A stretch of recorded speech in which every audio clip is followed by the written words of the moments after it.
Six days challenge अब की बार CHO पास series की 44 क्लास है। इस क्लास में कम्युनिटी हेल्थ नर्सिंग से रिलेटेड MCQ सॉल्व करेंगे। आज की क्लास में हम ऑक्यूपेशनल डिसीज एंड डिजास्टर के ऊपर से MCQ सॉल्व कराए जाएंगे। साथ में हम हेल्थ कमिटी कमिटी से रिलेटेड भी MCQ सॉल्व कराए जाएंगे। तो आप इस क्लास को लास्ट तक देखिए ताकि आपको सारे MCQ क्लियर हो सके। 6 डेज चैलेंज अब की बार CHO पार्ट सीरीज की 43 क्लास अपलोड कर दी गई है। तो आप उन क्लासों को एक बार देख लीजिए ताकि आपको सारे MCQ क्लियर हो सके। और जिन भी स्टूडेंट ने वो क्लासेस देख लिए तो आप उन क्लासों का रिवीजन करिए ताकि आपको हर एक MCQ क्लियर हो सके और एग्जाम टाइम में आपको MCQ सॉल्व करने में कोई भी प्रॉब्लम ना हो। तो चलिए स्टार्ट करते हैं आज की क्लास। फर्स्ट MCQ देख लेते हैं हम। Role of occupational health nurse include the following except. ये एक्सेप्ट का क्वेश्चन है। इसमें बोला गया है कि ऑक्यूपेशनल हेल्थ नर्स का रोल सभी है, इंक्लूड है, एक को छोड़कर। तो ऑप्शंस देख लेते हैं हम। ए ऑप्शन है prevention of workplace accident and injury. B option है promotion of health and work ability. C option है improving environment health for occupational health workers. And D option है improve the productivity outcome of workers. तो इसका right answer क्या रहेगा आप comment box में comment करके बताइए कि जो ऑक्यूपेशनल हेल्थ नर्स का जो रोल होता है सभी होता है, एक को छोड़कर। एक ऑक्यूपेशनल हेल्थ जो नर्स है उसका वर्क नहीं होता है। तो इसका राइट आंसर देख लेते हैं हम। तो इसका राइट आंसर रहने वाला है हमारा डी, जो improve the productivity outcome of work. ये रोल नहीं होता है ऑक्यूपेशनल हेल्थ नर्स का। नेक्स्ट MCQ देख लेते हैं अब हम। Which is not a high risk factor that might after work in a construction company. इसमें बोला गया है जो कंस्ट्रक्शन कंपनी है उनके जो वर्कर है उनमें ऐसी कौन सी हाई रिस्क है जो अफेक्ट नहीं करती है। हाई रिस्क जो फैक्टर है वो अफेक्ट नहीं करता है वर्कर्स को। तो ऑप्शंस देख लेते हैं।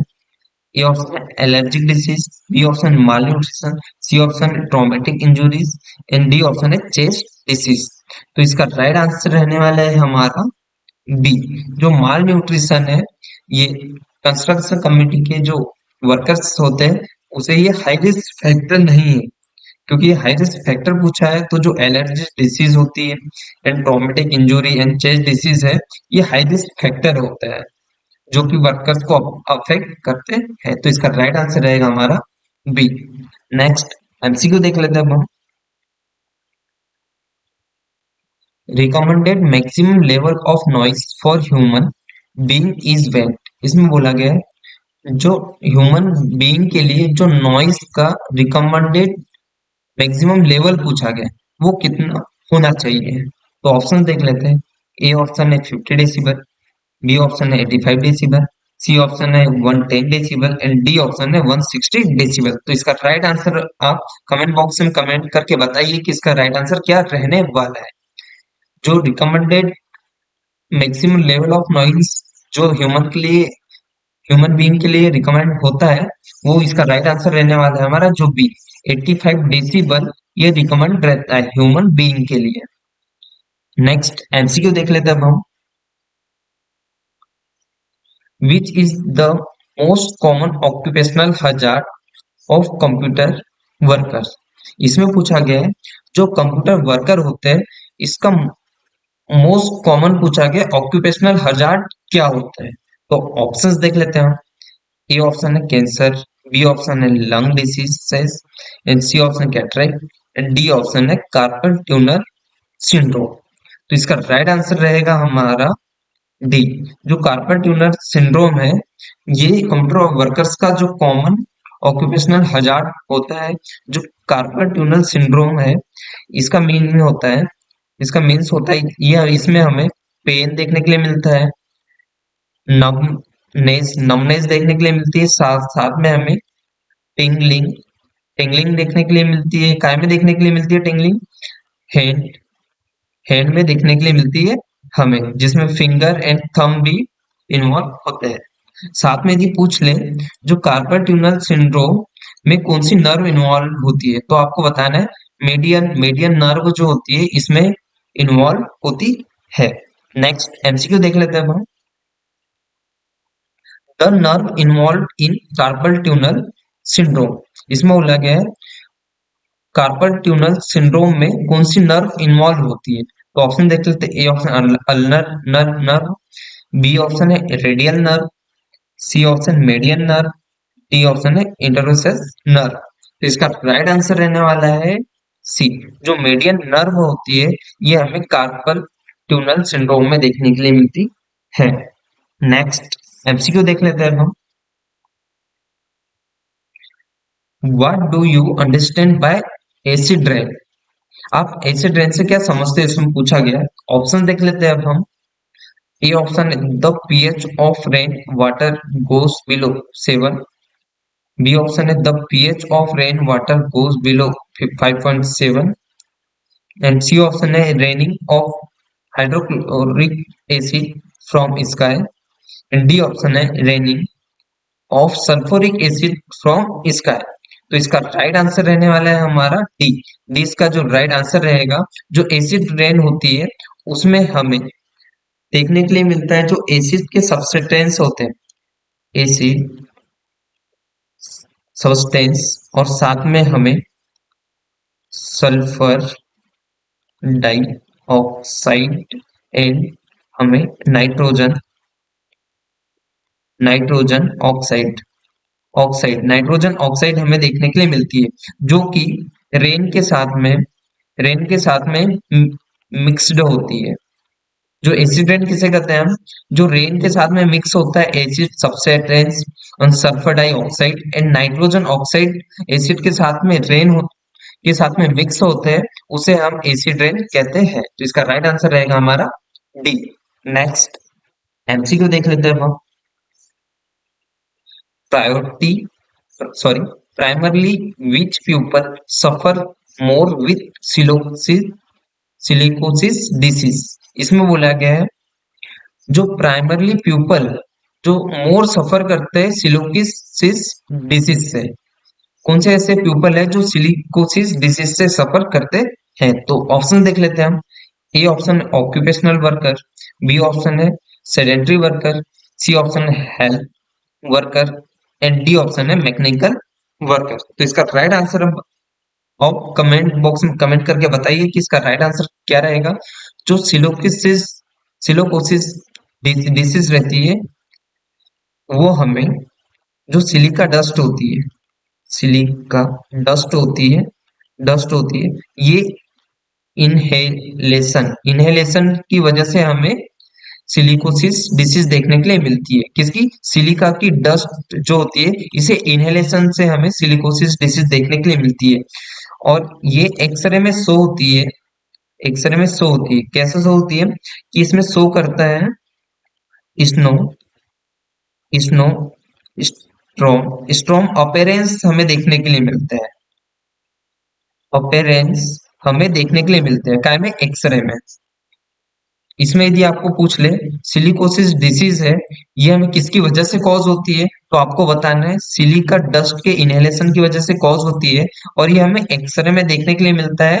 जो लंग होते हैं, लंग में हमें शो होता है स्नो स्ट्रोम अपीयरेंस शो होते हैं, लंग्स में हमें देखने के लिए मिलते हैं क्या करके, एक्सरे करने के बाद। तो इसका राइट आंसर क्या रहेगा, ए रहेगा। और जो ऑक्यूपेशनल वर्कर्स होते हैं उसमें हमें सिलिकोसिस डिसीज देखने के लिए मिलती है। नेक्स्ट एमसीक्यू देख लेते हैं अब हम। Inhalation of cotton fibre dust over long period of time cause, इसमें बोला गया है कॉटन फाइबर डस्ट के लॉन्ग पीरियड से, जो लॉन्ग पीरियड में हम इनहेल कर रहे हैं कॉटन फाइबर डस्ट को, तो उसकी वजह से क्या कॉज होगी, कौन सी डिसीज कॉज होगी। तो ऑप्शन देख लेते हैं हम। A option silicosis disease, and B option है anthracosis disease, and B option है byssinosis disease, and D option है बेगासोसिस डिसीज। इसका राइट आंसर रहने वाला है हमारा सी, जो बाइसिनोसिस डिसीज है वो हमें देखने के लिए मिलती है cotton dust cotton fibre dust के इनहेलेशन की वजह से, जो कि लॉन्ग पीरियड टाइम से हम इनहेल करते हैं।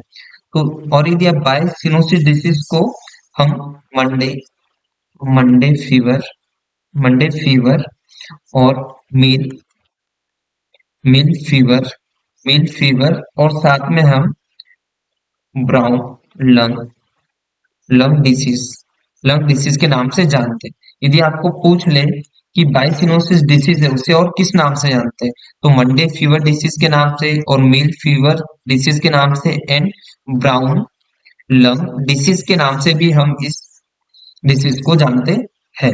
नेक्स्ट एमसीक्यू देख लेते हैं हम। Occupational disease farmer lung is caused by, इसमें बोला है कि जो ऑक्यूपेशनल डिसीज है फार्मर लंग, ये किसकी वजह से हमें कॉज होती है। तो ऑप्शन देख लेते हैं हम। ए ऑप्शन है कोल डस्ट, बी ऑप्शन है सिलिका, एंड सी ऑप्शन है हे और grain dust, and D option है एस्बेस्टोस।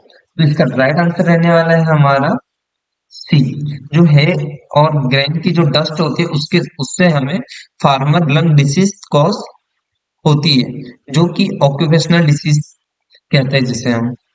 नेक्स्ट एमसीक्यू देख लेते हैं अब हम।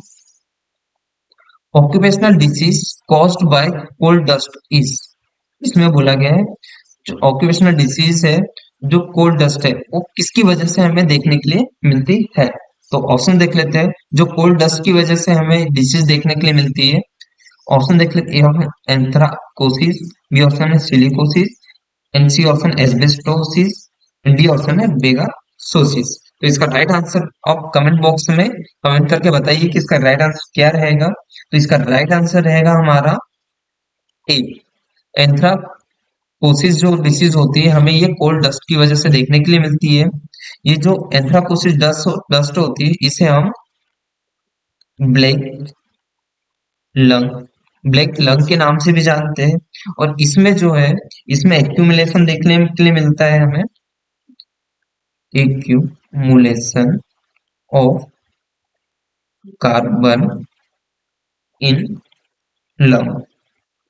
ये हम इसमें हमें एक्यूमुलेशन देखने के लिए मिलता है कि सर कार्बन का किसमें लंग में देखने के लिए मिलता है। किसकी वजह से देखने के लिए मिलता है, due due to repeated exposure.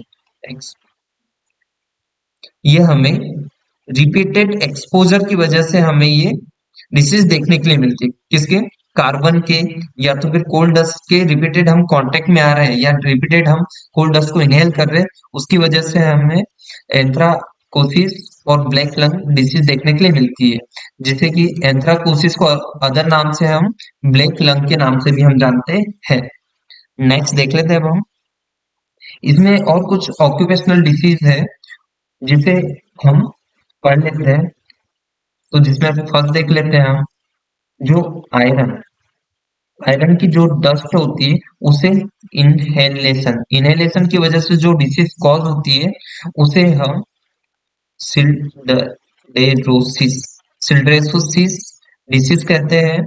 Exam में पूछ लेता है कि आयरन डस्ट को इनहेल करने की वजह से कौन सी डिसीज कॉज होती है, तो आपको आंसर देना है सिल्डेरोसिस डिसीज कॉज होती है। नेक्स्ट देख लेते हैं हम। एस्बेस्टोस एस्बेस्टोस की जो डस्ट को इनहेल करने से कौन सी डिसीज कॉज होती है, तो आपको बताना है एस्बेस्टोसिस। एस्बेस्टोसिस जो डिसीज होती है वो कॉज होती है किससे, एस्बेस्टोस डस्ट को इनहेल करने से।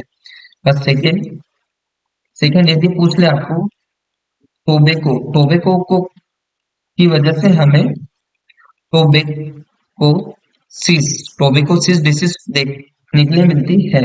और यदि आपको लास्ट पूछ ले, शुगर शुगर केन की जो डस्ट होती है उससे हमें कौन सी डिसीज देखने के लिए मिलती है, तो हमें बेगासोसिस बेगासोसिस डिसीज देखने के लिए मिलती है।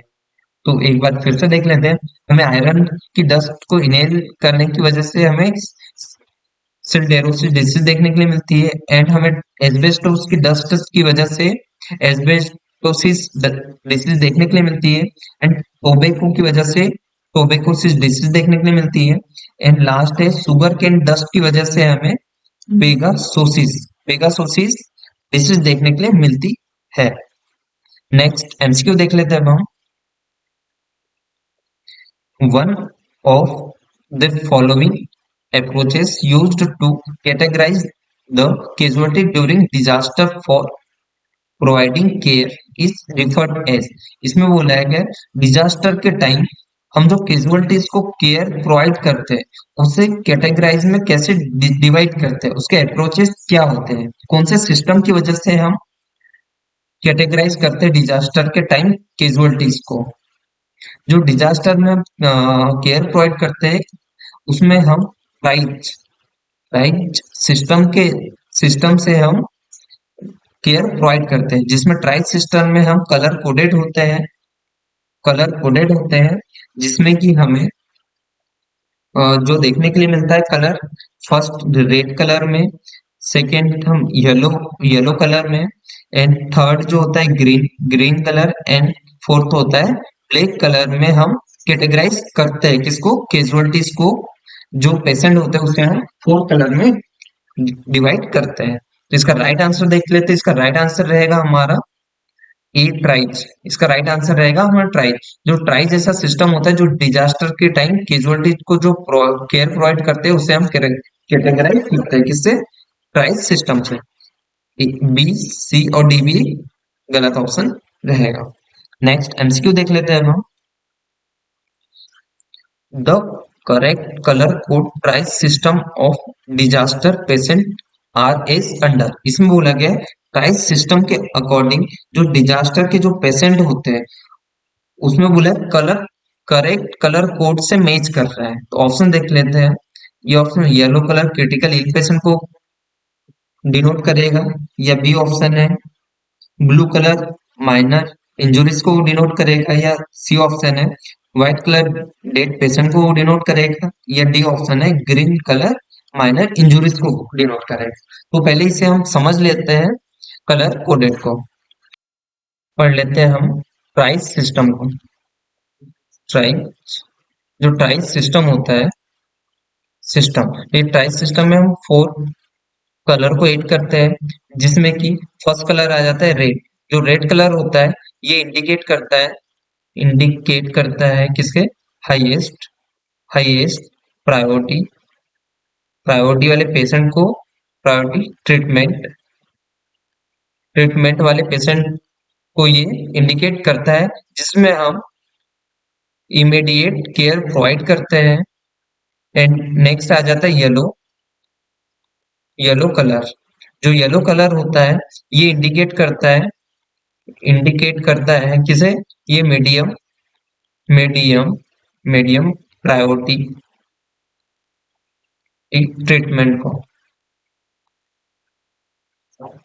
जो होता है येलो कलर होता है ये इंडिकेट करता है मीडियम प्रायोरिटी ट्रीटमेंट को इंडिकेट करता है, और इसमें जो पेशेंट को रखते हैं हम लेस लेस क्रिटिकली क्रिटिकली जो इल या इंजर्ड पेशेंट होते हैं उसे हम रखते हैं।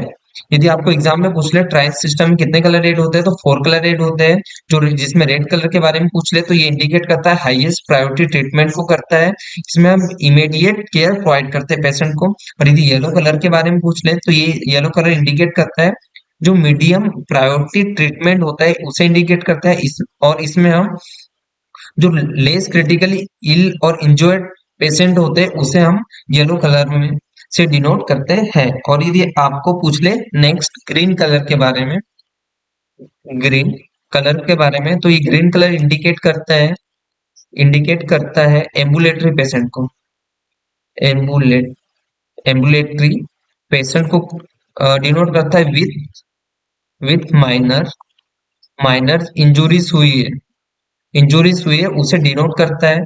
एंड साथ में नेक्स्ट जो ब्लैक कलर है ये डिनोट करता है, ये इंडिकेट करता है किसे इंडिकेट करता है, डेड वाले जो पेशेंट होते हैं, डेड बॉडी होती है उसे इंडिकेट करता है।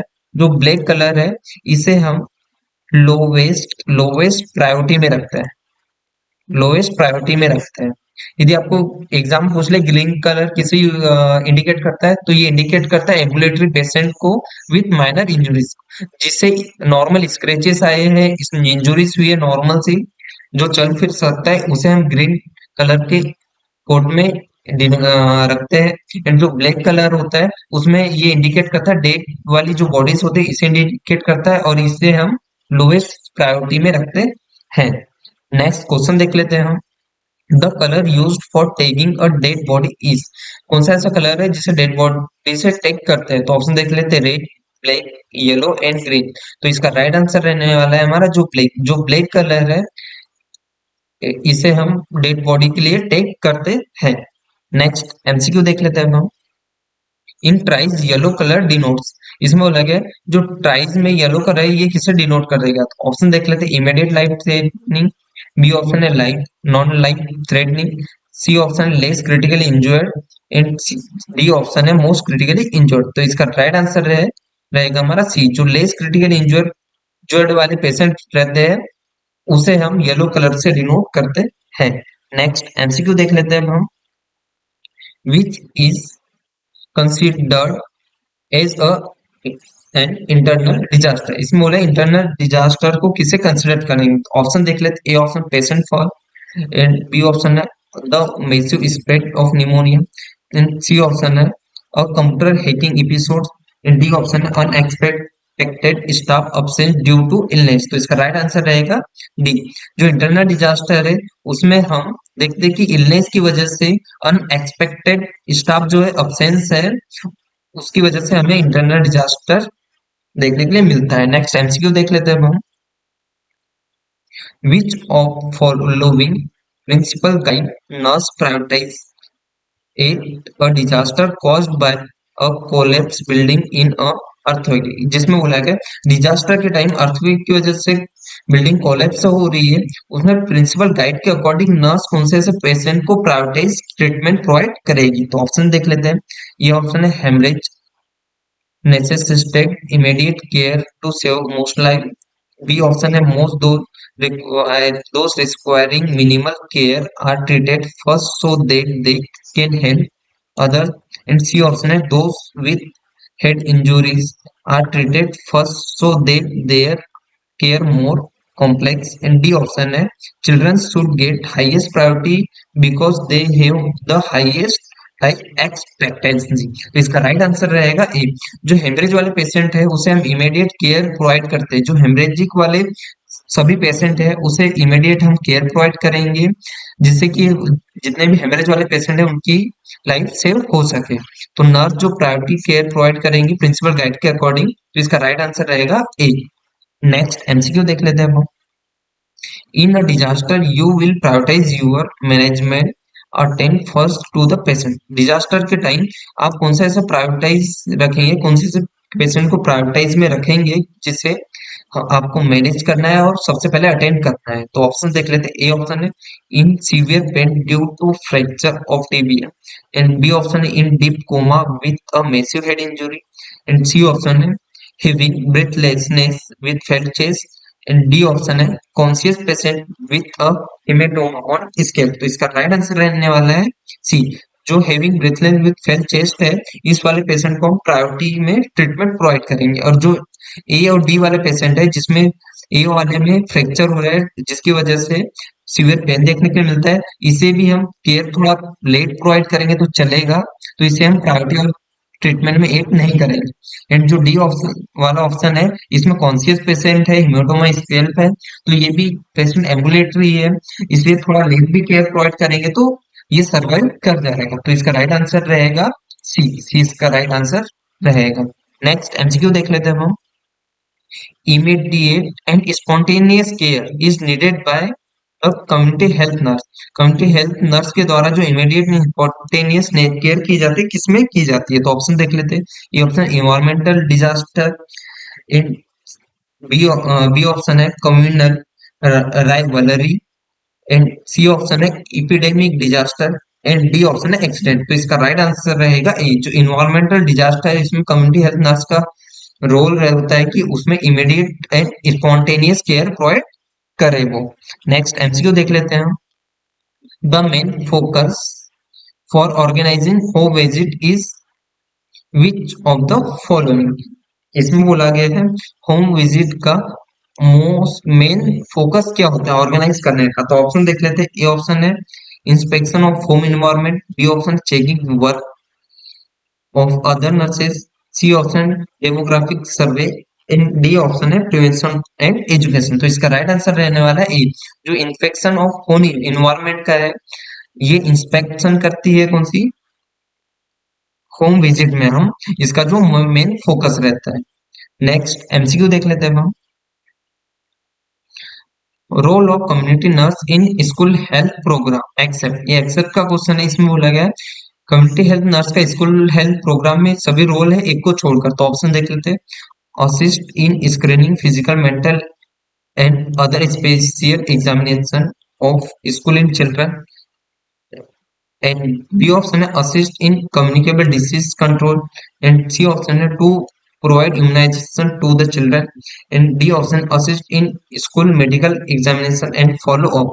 तो इसका राइट आंसर रहने वाला है सी, क्योंकि जो कम्युनिटी हेल्थ नर्स है वो इम्यूनाइजेशन प्रोवाइड नहीं करती स्कूल चिल्ड्रंस को। एंड जो A B and D option है ये रोल होता है कम्युनिटी हेल्थ नर्स का। नेक्स्ट एमसीक्यू देख लेते हैं अब हम।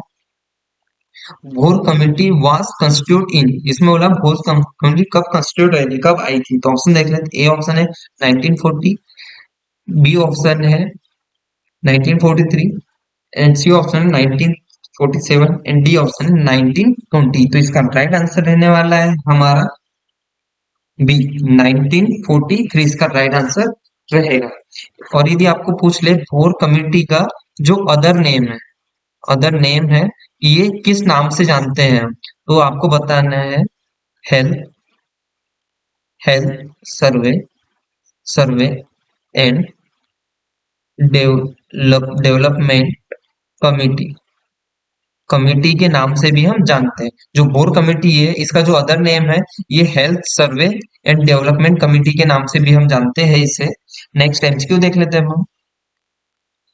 Who is the chairman of health survey and planning committee, इसमें बोला गया है health survey and planning committee का चेयरमैन कौन है? तो जो health survey and planning committee है इसे हम अदर नाम से भी जानते हैं, जिससे हम मुडालियर कमेटी कमिटी के नाम से भी जानते हैं। किसे? Health survey and planning committee को। और इसके जो चेयरमैन है ये है ए एल मुडालियर है, जो इनके चेयरमैन है। तो इसका राइट आंसर क्या रहेगा? ए इसका राइट आंसर रहेगा। नेक्स्ट देख लेते हैं हम। जो हेल्थ कमिटी है एग्जाम में पूछ लेता है हेल्थ कमिटी के बारे में। तो फर्स्ट देख लेते हैं जो चड्ढा कमेटी है वो आई थी 1963 में आई थी, और इसके जो चेयरमैन थे एम एस जो चड्ढा थे इनके चेयरमैन है। एंड इसका अदर नेम जो है, अदर नेम से जिसे जानते हैं ये appointed for study to arrangement for maintenance phase of the national malaria eradication programme के नाम से भी हम जो है चड्ढा कमेटी को जानते हैं। और यदि आपको एग्जाम में पूछ ले चेयरमैन तो एम एस चड्ढा आपको बताना है। नेक्स्ट देख लेते हैं अब हम। नेक्स्ट देख लेते हैं जो जंगल वाला कमेटी जो आई थी 1967 में आई थी, और इसके चेयरमैन थे एन जंगल वाला इसके चेयरमैन थे। और नेक्स्ट यदि अदर नेम पूछ ले आपको तो बताना है committee on integration of health service, इसे हम जो जंगल वाला कमेटी है इसे अदर नेम से भी जानते हैं। नेक्स्ट देख लेते हैं जो करतार सिंह कमेटी, जो करतार सिंह कमेटी है ये 1973 में आई थी। इसके जो चेयरमैन है करतार सिंह थे, और इसे जो अदर नाम से जानते हैं committee on multipurpose workers under health and family planning के नाम से भी हम जानते हैं किसे? करतार सिंह कमेटी को। नेक्स्ट देख लेते हैं हम श्रीवास्तव कमेटी। जो श्रीवास्तव कमेटी है ये 1975 में आई थी, इसके जो चेयरमैन थे श्रीवास्तव थे। इन जो इसे अदर नेम से जानते हैं group on medical education and support man power. Exam में पूछ लेता है, इंपॉर्टेंट है, श्रीवास्तव कमेटी के बारे में एग्जाम में पूछ लेता है कि इसे अदर नेम से क्या किस नाम से जानते हैं, तो आपको बताना है group on medical education and support man power के नाम से भी हम जानते हैं। एंड नेक्स्ट जो है बजाज कमेटी, तो बजाज कमेटी के बारे में भी एग्जाम में पूछ लेता है। तो ये बजाज कमेटी 1986 में आई थी, और इसके जो चेयरमैन थे ये जे एस बजाज इसके चेयरमैन थे। और इसके जो अदर नाम से जानते हैं हम, तो ये इसके जो अदर नाम से जानते हैं, इसे expert committee for health man power planning and production and management committee के नाम से भी हम इसे जानते हैं। तो एग्जाम में बजाज कमेटी और श्रीवास्तव कमेटी के बारे में भी पूछ लेता है, इसे किस नाम से जानते हैं। तो यदि आपको बजाज कमेटी के बारे में पूछ ले किस नाम से जानते हैं, तो आपको बताना है expert committee for health man power planning and production and management committee के नाम से भी हम जानते हैं।